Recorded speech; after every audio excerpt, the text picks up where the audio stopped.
¿Qué tal? ¿Cómo están amigos y amigas de esta comunidad? Como siempre un gusto, como siempre un placer que nos acompañen.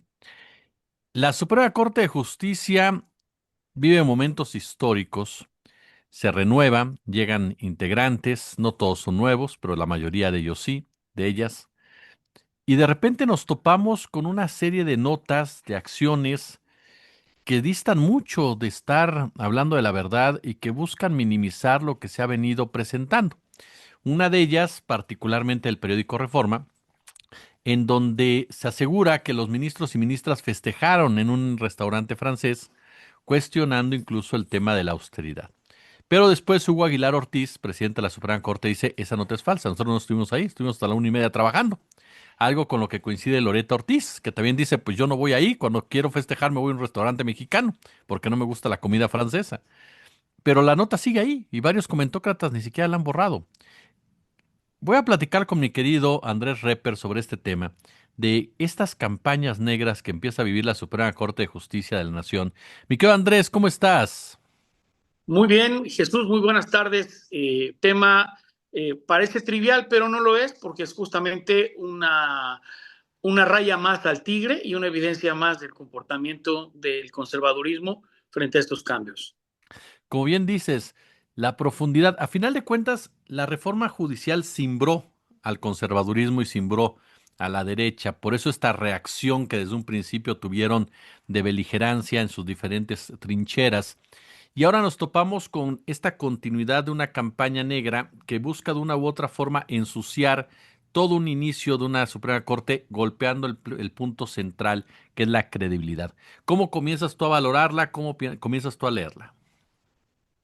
Mira, es muy burda y es muy torpe porque el hecho de que lo publique Reforma siempre partes de que es un medio, pues sí, cargado de un lado, pero medianamente serio, con cierto rigor periodístico. Pero esto ya es una burla, porque lo que hubieran hecho es mostrar una foto de una mesa, aunque sea a lo lejos, ¿no? De espaldas se ven ahí varias personas, uno, dos, el vehículo de los ministros, lo que sea, que diera algún tipo de evidencia, de indicio de que efectivamente alguien hubiera estado, hola, así, de que alguien hubiera estado ahí.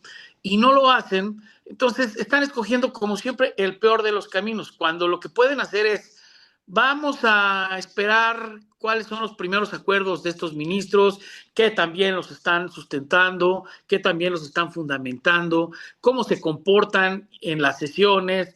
Digo, tienen tela de dónde cortar. Si lo que quieren es observar, pues seguramente habrá gazapos cuando se inicien las sesiones y todo eso.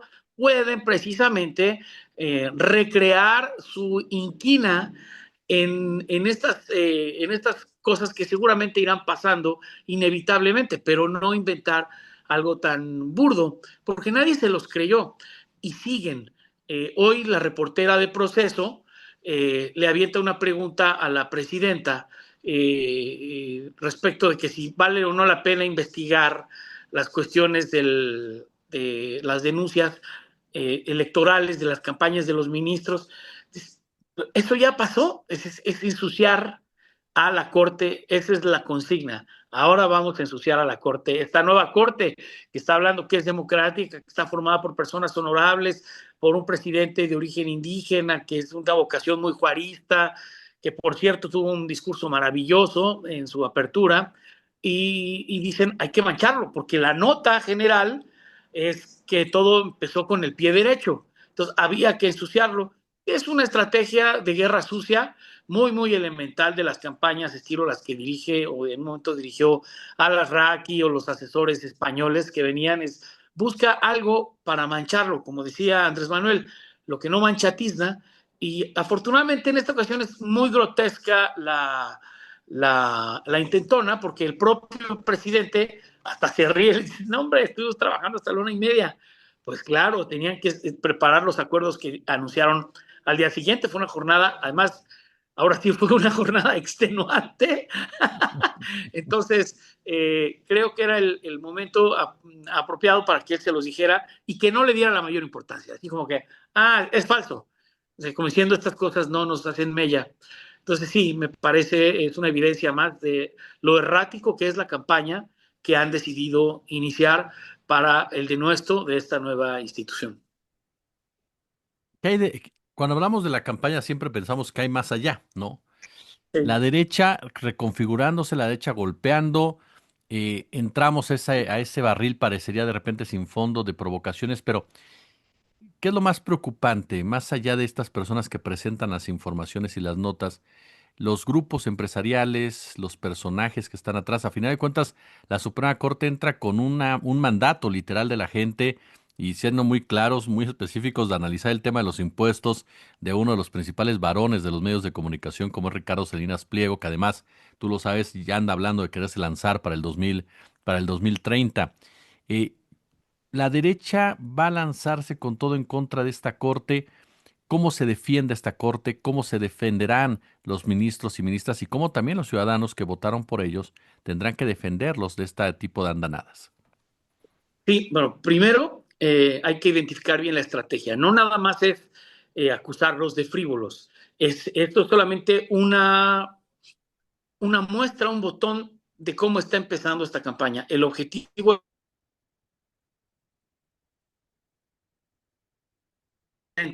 para que digan es una corte a modo, es una corte de burla, es una corte como los órganos constitucionales que hemos visto de otros países que defienden dictadores o los órganos constitucionales autónomos de algunos estados de la República que se repliegan totalmente a las voluntades de los gobernadores, etcétera, o que se prestan para violar la Constitución. El objetivo de la derecha es, desde luego, el blandigolpismo y el decir, esta corte vino a romper el poco equilibrio que había de los poderes. Esta corte vino a confirmar que estamos ante una dictadura disfrazada de democracia y esta corte nos demuestra que no nos va a defender, que le va a dar gusto al partido en el poder, que le va a dar gusto a la presidenta de la República. Se acabó el constitucionalismo que implica división de poderes. Entonces México está en una crisis constitucional y requiere apoyo internacional. Ese es el fondo del asunto y sobre eso se van a ir. Salinas Pliego, a quien están a nada de cobrarle lo que debe, también va a iniciar una campaña en ese sentido. Todos vamos a tener que blindar a la Corte, desde luego criticarlos, pero criticarlos desde el punto de vista jurídico, o si cometen equivocaciones graves en sus conductas, pero como institución la debemos proteger, porque esta es la Corte que resultó de todo lo que planeamos, de todo lo que se discutió, se alegó y se defendió durante más de 2 años, ahora ya se logró. Y lo más importante es que la gente no pierda de vista las discusiones, no pierda de vista los temas y frente a este tipo de expresiones, de malas notas, de maledicencias, paparruchas, bulos, etcétera, que la gente salga a defender y decir esto es falso. Y haces bien, como periodista serio que eres, decir, hablemos de si fue cierto esto o no y qué implica darnos cuenta que la prensa está dispuesta al 100%, la prensa corporativa, la prensa conservadora ya está dispuesta, o sea, fuera guantes, literalmente a inventar mentiras. O sea, ya no es una versión, es un trascendido, no. Así que nos podemos encontrar cualquier cosa que al rato digan. Y esto tiene otro objetivo que se planea en las campañas negras desde el punto de vista del marketing político cínico. No le voy a llamar maquiavélico porque eso tiene otra explicación, sino ese, digamos que es la estrategia para ensuciar y estrategia para crear crisis. Y es que de tantas mentiras se dicen, y mañana vamos a escuchar otra, y pasado mañana otra y otra, que la gente ya no va a saber qué creer. Y cuando la Corte salga a decir cosas que son ciertas, la gente va a decir, pues es que yo ya no sé a quién creerle, porque los medios están diciendo todo esto, están diciendo que ustedes hicieron, que aceptaron dinero, que lo vieron a usted en un bar con mujeres, lo que sea. Entonces, lo que quieren es que la gente no confíe en la Corte y crear un sentimiento de, pues no cambió nada, pues son iguales. Oye, no, está cambiando todo. No, no, son iguales y son peores, porque ya me dijeron que se fueron luego, y como se está de moda criticar los hábitos de consumo ostentosos, frívolos y lujosos, entonces ahora se va a tratar, sí, se bajaron el sueldo. No, no es cierto, porque se fueron, por cierto, yo solamente he ido a este lugar a comer una vez en mi vida, porque teníamos muchísimo trabajo y ya no había nada abierto en la zona de Polanco y nos dijeron, el pie del colchón, ¿no? Así le decíamos, el pie del colchón está abierto. La carta no es cara, es más cara la carta de algo que todo el mundo conoce, que es el Sonora Grill y que tiene sucursales por toda la ciudad. No miento, compara así precio, platillo por platillo, está en un 10, 15 o 20% más caro el Sonora Grill. Entonces, pero ahí además salió algo muy chistoso, perdón que le entre yo a lo anecdótico, eh, porque este tema es serio, pero creo que sale a relucir el complejo de decir, si está escrito en francés, quiere decir que debe ser muy lujoso, ¿no? Así como, oh la la, no digas sí, di oui.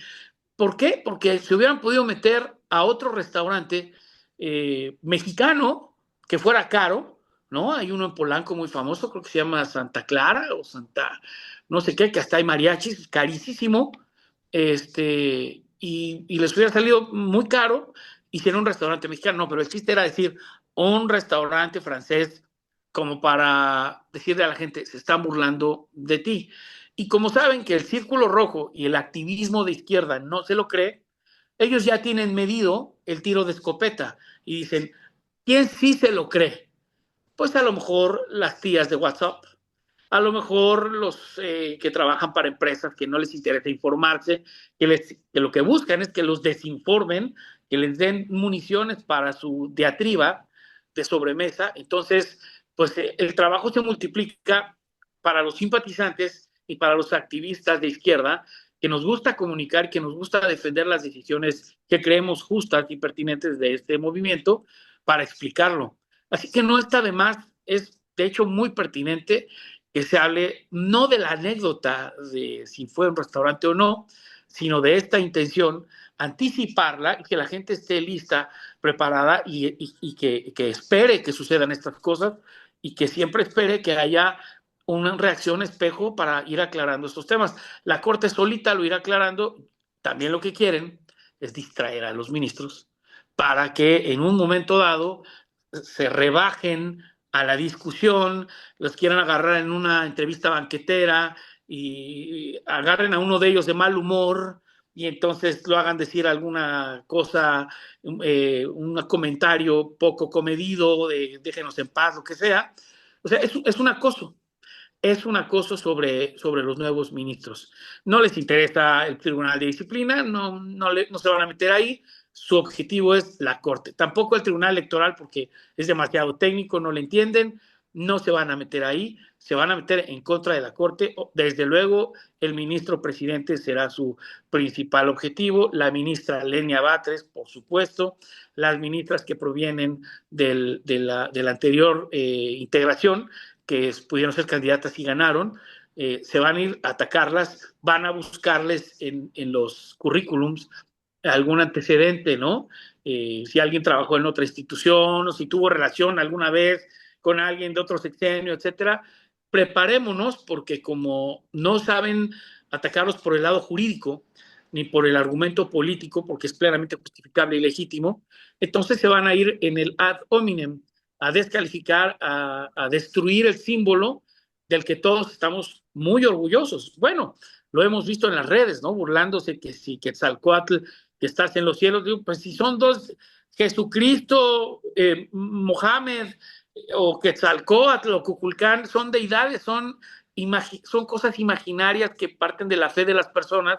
¿Por qué tendría que ser cómico o jocoso que alguien hable de las deidades prehispánicas y no de las deidades que fueron impuestas por la corona española y que provienen de pueblos que existieron en medio del Mediterráneo que nada tienen que ver con nosotros? Bueno, pues ahora, ¿y cuántos son los bastones? Y pues cuántos son, y es varita mágica, y se siente en Harry Potter, y se siente en Moisés abriendo el Mar Rojo. O sea, es descalificar, es burlarse de ese simbolismo para matarlo, para vaciarlo, como dice muy bien Raimundo, vaciarlo de contenido, algo que es importante para un sector que son más de 10 millones de mexicanos, decirle, esto es una payasada, eso es como Lorenzo Córdoba cuando se burló de los indígenas en esa conversación. Entonces es importante que lo tengamos muy, muy bien observado y que estemos preparados y que estemos defendiendo a nuestra Suprema Corte de Justicia, que tanto la defendimos en su creación. Bueno, ahora hay que cuidarla, que no la estén acosando y que su trabajo hable por ellos, eso sí, pero no la maledicencia, las calumnias y las injurias. Y ahorita que mencionabas este tema de las ceremonias, un profundo racismo, querido amigo, un racismo brutal, tratando de incluso hacer un comparativo muy tramposo con el tema del juarismo, ¿no? Si Juárez hablaba de separar las creencias y demás, eh, esto, ¿cómo los pinta, no? En un momento dado, o sea, con un clasismo por delante que evidencia que no han entendido nada, que creen que lo que ofende a unos en realidad los fortalece, pero para ellos es una ofensa. ¿Cómo los ubicas?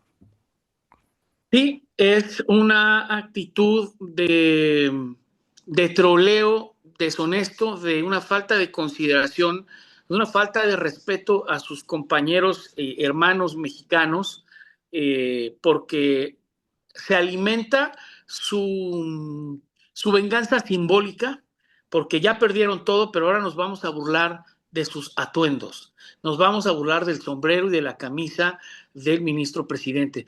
Y tiene un problema. Ese es yo he dicho esta frase en algunos tweets ya por algunos años, que es una baja autoestima identitaria, porque al no valorarse como parte de una cultura mexicana que proviene de un sincretismo y del encuentro efectivamente de dos naciones en el sentido antropológico de la palabra, la nación ibérica y la nación mexicana en general, que la nación ibérica estaba formada también por godos, por ostrogodos, por árabes, por celtas, etcétera, por personas que se permanecieron en la península después de la ocupación romana, etcétera, etcétera, etcétera.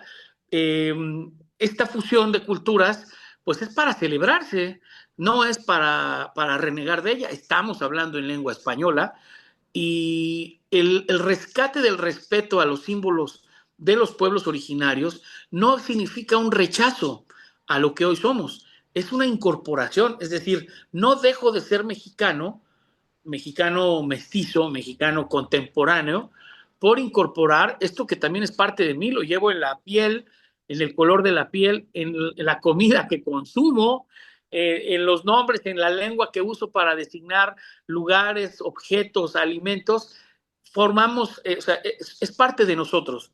Entonces, lo que hace esa ceremonia es reconocerlo. Y es decir, hay un sector de esta población mexicana que, producto del sincretismo, dejó de ser respetado y tomado en cuenta. Nosotros ahora los vamos a poner en su justa dimensión, dándoles el valor y el lugar histórico que merecen. Y entonces viene la reacción de decir, entonces ahora esto ya no es un tema jurídico, sino es un tema de reivindicación, y como le dice, ¿no? De los inditos, del indiecito, y confunden lo que Juárez decía. Juárez, cuando separa el Estado de la Iglesia, lo hace no solo por una cuestión de criterio respecto de lo espiritual o lo metafísico, lo hace porque el clero era lo que hoy son casi todas las secretarías de Estado, confluían en una sola institución, el clero, porque el clero era hospitales, el clero era escuela, el clero era banco, el clero era registro civil, el clero era las defunciones, los entierros, llevaban las escrituras, controlaban los datos de la tierra, de la propiedad de la tierra, hacían obras públicas, hacían caminos, era una especie de secretaría multipoderosa. Y fue cuando los liberales dicen, esto se acabó, separemos los ámbitos, el ámbito divino y espiritual, la famosísima frase, ¿no? Al César lo que es del César y a Dios lo que es de Dios, o como decía Cantinflas, y a Dios que te vaya bien, ¿no? Y quieren establecer una analogía burlona diciendo que entonces, ¿por qué no se separa de la espiritualidad y del cosmos, de lo etéreo, de lo metafísico prehispánico? Pero cometen un error que es un error jurídico. Cuando se hace la ceremonia del bastón de mando, ellos no eran ministros de funciones, eran ciudadanos que en la noche iban a rendir protesta. Entonces, después de que rindieron protesta, ya no hubo una ceremonia así. ni hubo una ceremonia así al interior de la Corte una vez que ya estaban celebrando su sesión. Entonces, es simplemente una expresión cultural de los señores y señoras ministros de identificarse con los mexicanos que descienden de los pueblos originarios, no que estuvieran poniendo a la Corte a encomendarse a algún tipo de deidad prehispánica, nada más alejado de eso. Y se los dije, oigan, pues es que esto sucedió en la tarde, fue un acto cultural, fue un performance, y en la noche llegaron al Senado, rindieron protesta constitucional y después instalaron su sesión solemne, declararon el orden del día, los acuerdos que iban a tomar en los días subsecuentes y clausuraron la sesión. Ahí ya no hubo alguna cuestión metafísica, a diferencia de cuando Fox rinde protesta y de ahí se va al Auditorio Nacional, saca un crucifijo y le da un beso y lo pone ahí, porque le tenía que reconocer al Yunque su agradecimiento por haberlo postulado. Y ahí eso estuvo muy mal, porque era un jefe de Estado cuadrándose, digamos, ante un símbolo religioso, y eso viola el artículo 130 de la Constitución. Totalmente. Mi querido Andrés Reper, de verdad siempre es un placer saludarte, escucharte y aprender de ti. Te agradezco muchísimo estos minutos para la comunidad. Oye, muchas gracias a ti y el comercial estaré comentando con Azul Alzaga los martes en el noticiero, en una sección que se llama Artículo 39. Ahí les invitamos a que nos sigan y yo siempre dispuesto y encantado de platicar contigo de estos temas. Siempre escoges el meollo del asunto y me honra que me invites a comentarlo contigo. Mucho éxito, mi querido Andrés, lo vas a tener al lado de una periodista del talante de Azul, que es de las mejores que hay en la actualidad, sin duda alguna, de todo el equipo, por supuesto, que conforma ese espacio y que llegas a aportar muchísimo, sin duda alguna, a la discusión pública. Mucho éxito y muchas gracias, querido. Gracias a ti. Otro comercial, ya se vienen las discusiones abiertas, el Parlamento, no Parlamento abierto, más bien los foros para que la gente empiece a opinar y a proponer sobre la reforma electoral. Inician la semana que entra, estaremos comentando los principales temas, los más controversiales, y con mucho gusto te lo comparto en la primera oportunidad.